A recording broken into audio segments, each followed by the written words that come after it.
Alright, and welcome to the new and expanded Sandland, now with thousands of square feet of underground tunnel. Alright, I'm just kidding. This isn't Sandland. This is another nearby cave that's pretty cool. This house with some attached caves showed up on a real estate listing last week, and it quickly went viral. Since we're digging similar caves in our spare time out at Sandland, we decided to go check it out and see what it looks like. So today we're down here in Rochester, Minnesota, and we're here to check out an interesting cave that just appeared on a real estate listing. This is a historic pump house, which is now a private residence, and it has a cave behind it. So we're going to go down there and we're going to see what that looks like. So this property originally had a mansion built up on top of the hill in 1924 by Dr. Henry Plummer and his wife Daisy. And Dr. Plummer was a co-founder of the Mayo Clinic. This pump house was built around 1926. We're not sure if the cave was older. Possibly it was for a pre-existing brewery or some other purpose. So here's the whole cave from the patio door, the right side chamber that's got a door on it, the main center chamber that goes back under the water tower, and then this left side chamber. This little side cave in here. It's pretty cool. Fairly low ceiling height. This is closer to Sandland, actually. There's a vent here. Goes up to the surface. The St. Peter sandstone is really easy to dig with simple tools like a pickaxe, but it stays stable once it's dug out as long as you have that arch in the ceiling. You can see where they were doing some digging back here and left some sand. You can see the pickaxe marks in the wall. This was obviously all dug out by hand. They've run into some sort of a crevice over here, it looks like. Got some tree roots coming down through there. So this is all St. Peter sandstone. It's the sort of uniform white color. That's pretty common in this region. Got some utility lines along the side here. Oh, okay, yeah, that one's not. And there's the patio doors back into the house.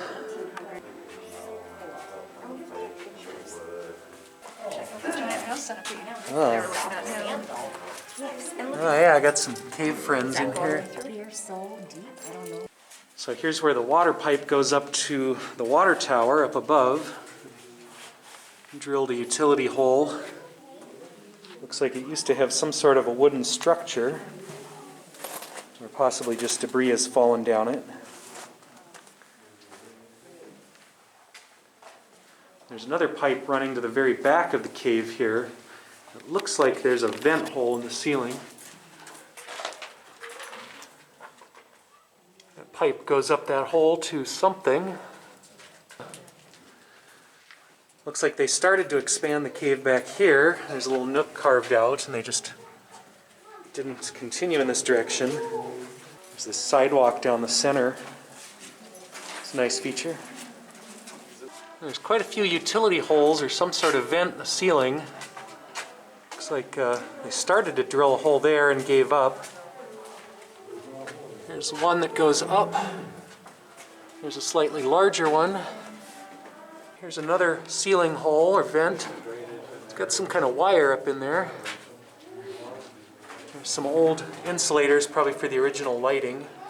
So back in the old days, a lot of people would dig these out to grow mushrooms, to store beer, or anything that needed a cool temperature. So the rumor was that this was used to stable horses or animals. There are some marks on the wall that could have been where they had stall dividers.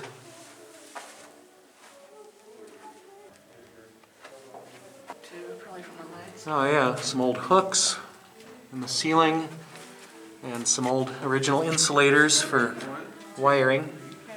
You can really see the texture of the pickaxe marks in the sandstone walls.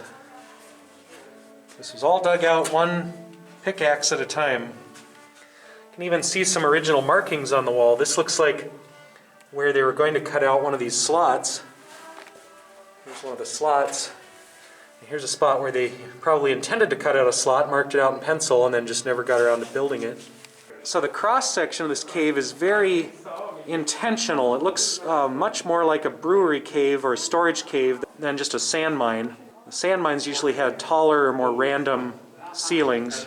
And this one has a very classical cave arch on the ceiling, which keeps it from collapsing, and nicely squared off walls. And these are the pipes that came down from the water tower from the historic plumber house up on the top of the hill. We think maybe the big one could have been sewer, the medium one probably water, and then the small one looks like it has some electrical wires in it. And those ran all the way back there and then up the shaft to the water tower in the main mansion. There's some kind of other marking in the wall. It's hard to tell what that is. I don't see any graffiti or names in here, which is pretty unique for a sandstone cave. Usually there's hundreds of years of kids' names carved into the walls. Here's some more cave wildlife. We've got a little cave cricket. This little caterpillar guy.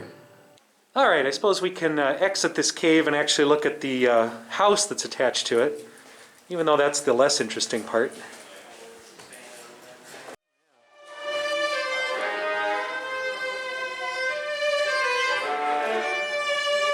Some outdoor patios. And if we look out the windows from the second floor, we're looking onto the hillside. And we can actually see some of the vents from the cave system sticking out of the hill there. Another bedroom right at the top of the house.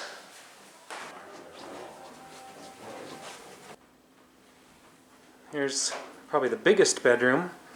Pretty small windows. This must be the master bathroom with the jacuzzi.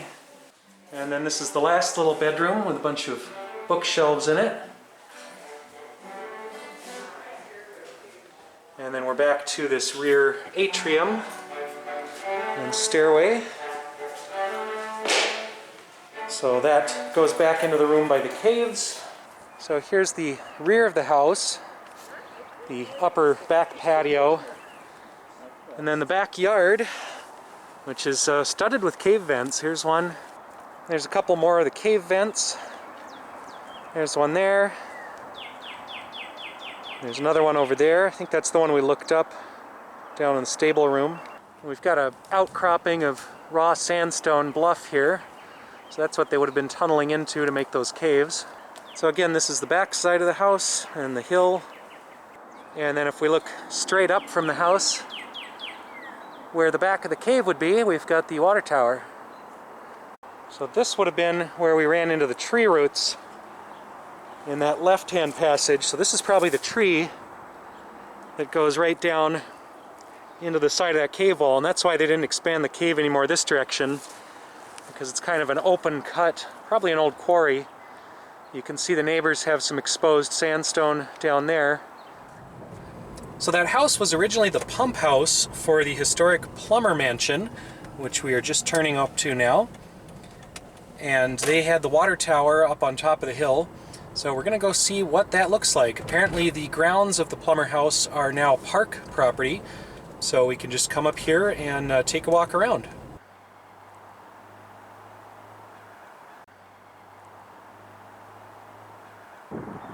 So there's this whole series of sunken gardens and landscaping that goes down the hill here.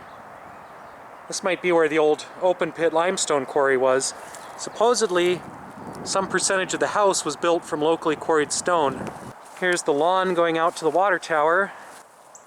So this is a really cool water tower. It's more like a castle tower. It's got all kinds of little balconies and windows, and I wish we could get up closer to it, but they've got it all fenced off here. So the very back of that cave would have been directly below this water tower where all the pipes went up. Alright, from this angle we can see why this is caution taped off. The stucco exterior is definitely crumbling.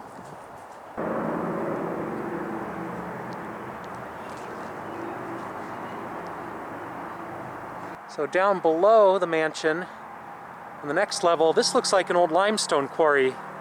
The walls of this sunken garden are all natural limestone, and they look like they've been cut out. Some of the historic info on this property mentions another cave going into the house. I don't know if this is what they're referring to. I'm pretty sure this is just a waterfall feature for the pond here. It probably doesn't actually go anywhere. Unfortunately, the pond is dried up. This would be interesting to see, full of water and fish. Alright, that's about all I've got for this video. Here's a quick map that I sketched out showing the cave layout and the relationship to the house outside and the water tower up on the hill.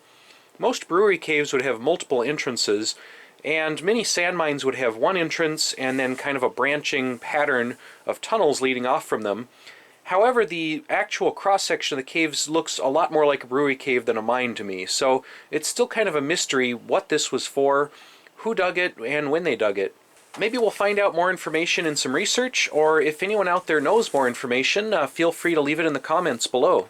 I'd also love to hear about any other artificial sandstone caves in Rochester or anywhere else in Minnesota or the Midwest. Rochester has a lot of this St. Peter sandstone geology, and there are some other artificial caves in town. There's an old storage root cellar cave at the Quarry Hill Nature Center. Apparently they do tours of that, although whenever I'm in town I seem to miss out on their times.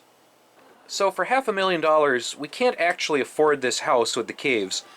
But maybe in another 20 years of digging, we can have something similar out at Sandland. If you're not familiar with Sandland, you can check out my other videos on that. We're actually digging through similar sandstone geology to make artificial caves of our own. I hope you enjoyed this quick tour of the Rochester Cave House. Thanks for watching, and we'll see you next time on the Save It for Parts channel.